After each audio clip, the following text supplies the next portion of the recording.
You tell yourself you're disciplined, that you push when other men quit, that the exhaustion is proof you're doing it right, that the ache in your chest is just the price of becoming someone.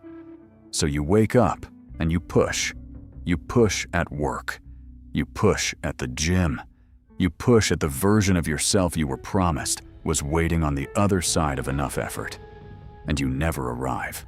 Not because you're weak, not because you didn't try hard enough, but because somewhere along the way, the trying stopped being something you do and became something that does you. You can't stop.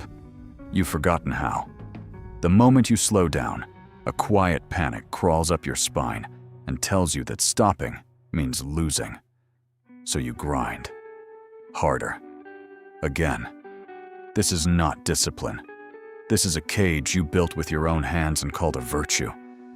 And tonight, I'm going to give it a name, so you can finally see the bars. Let's be honest about how it started. It started as a tool. You had a goal, and effort was how you reached it. That's healthy. That's a man building a life. But somewhere, the tool turned on you. You stopped using effort to get somewhere, and started using it to feel like you were allowed to exist. The work became the proof. Proof that you're not lazy, not soft, not the man you're quietly afraid of becoming if you ever let go for a single afternoon.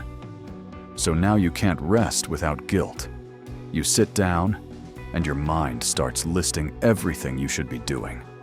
You call it ambition, but ambition has a destination. What you have has no off switch, and look at what it costs you. You're tired in a way sleep doesn't fix. The people you love get the leftover version of you, the one too drained to be present. And the part nobody warns you about is that all this grinding isn't even working.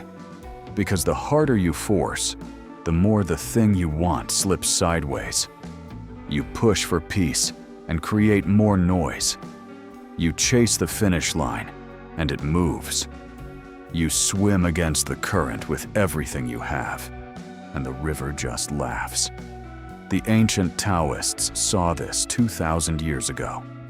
They watched men burn through their bodies and their minds trying to control a life that was never built to be controlled. And they noticed something brutal. The effort itself was the problem, not the lack of it, the excess. So let me give it a name, because a thing you can't name, you can't escape.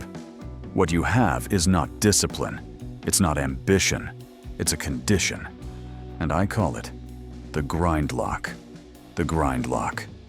Noun, the state in which effort stops being a choice and becomes a reflex you can no longer switch off.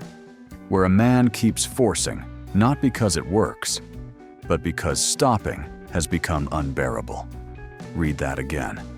You're not grinding to win anymore. You're grinding because the silence on the other side of it terrifies you. That's the lock. The grind didn't trap you because you were lazy. It trapped you because you were good at it. Every time you forced your way through something, you got a small hit of relief. See, I'm not falling behind. And your nervous system filed it away. Force equals safety. Stop equals danger. So the machine learned, and now it runs you. You don't ride the grind rides you. You didn't choose it. The grind closed around you, one productive day at a time, until the bars felt so familiar you mistook them for a spine. This is the grindlock, and almost every man you admire is quietly rotting inside one. 2,300 years ago, a young king set out to force the entire world to its knees. By 30, he had done it. Alexander of Macedon had conquered everything from Greece to Egypt to the edge of India, the largest empire the ancient world had ever seen. No man had ever forced more, and no man had ever arrived less. Because the story they tell is this. At the height of it all, with the known world already beneath his feet, Alexander was told there were countless other worlds out beyond his own. and he wept. He wept because he had not yet conquered even one of them. Sit with that, the most powerful man alive, standing on top of everything he had bled for, feeling nothing but the next thing he hadn't taken yet. The grind had handed him the entire world and stolen the only moment he could have stood still inside it. He never rested.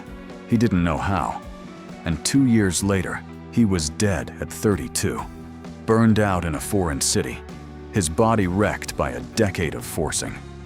Within a few years, the empire he had killed himself to build was torn apart by his own generals.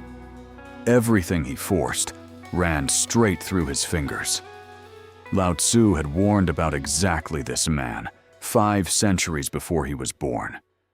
"The world is a sacred vessel," he wrote. "It cannot be controlled. Reach out to seize it, and you will only lose it." Alexander seized the world, and the world ran out of his hands like water. Now look down.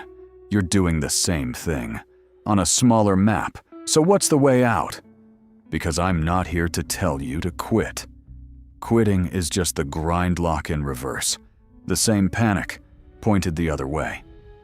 The Taoists called the way out Wu Wei. It's usually translated as non-action, but that's misleading.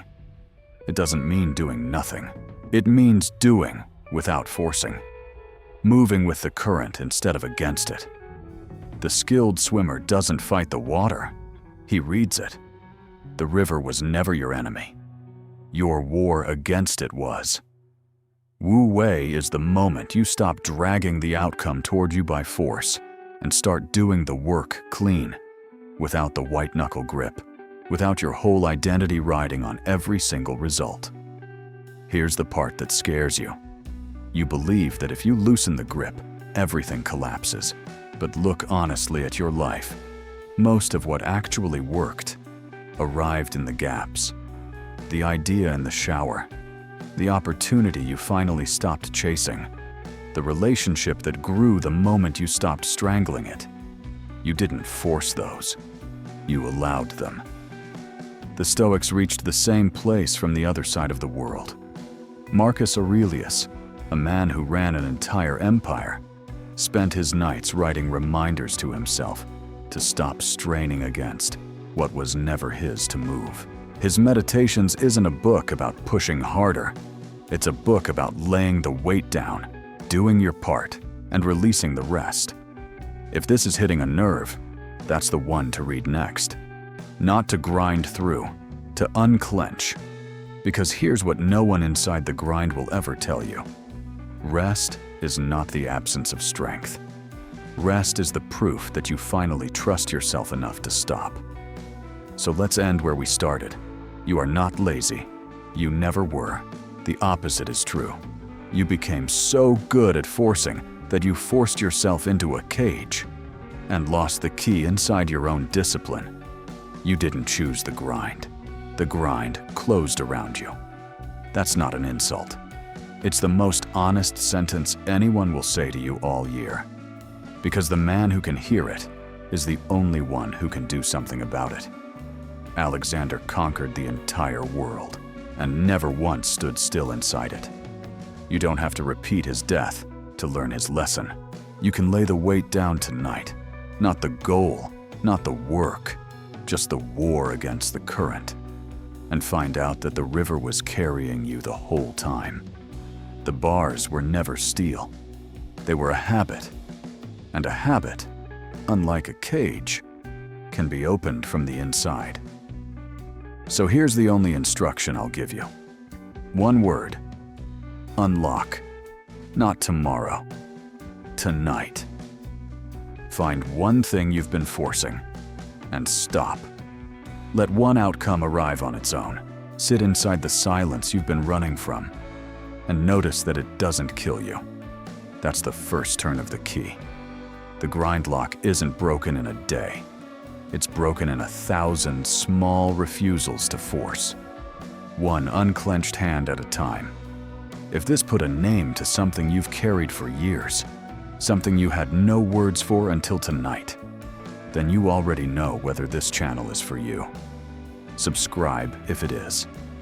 Not for me, for the version of you that's finally allowed to stop. Unlock the jaw, unlock the grip, unlock the man underneath the grind. He was never the cage. He was always the one inside it, waiting for you to open the door.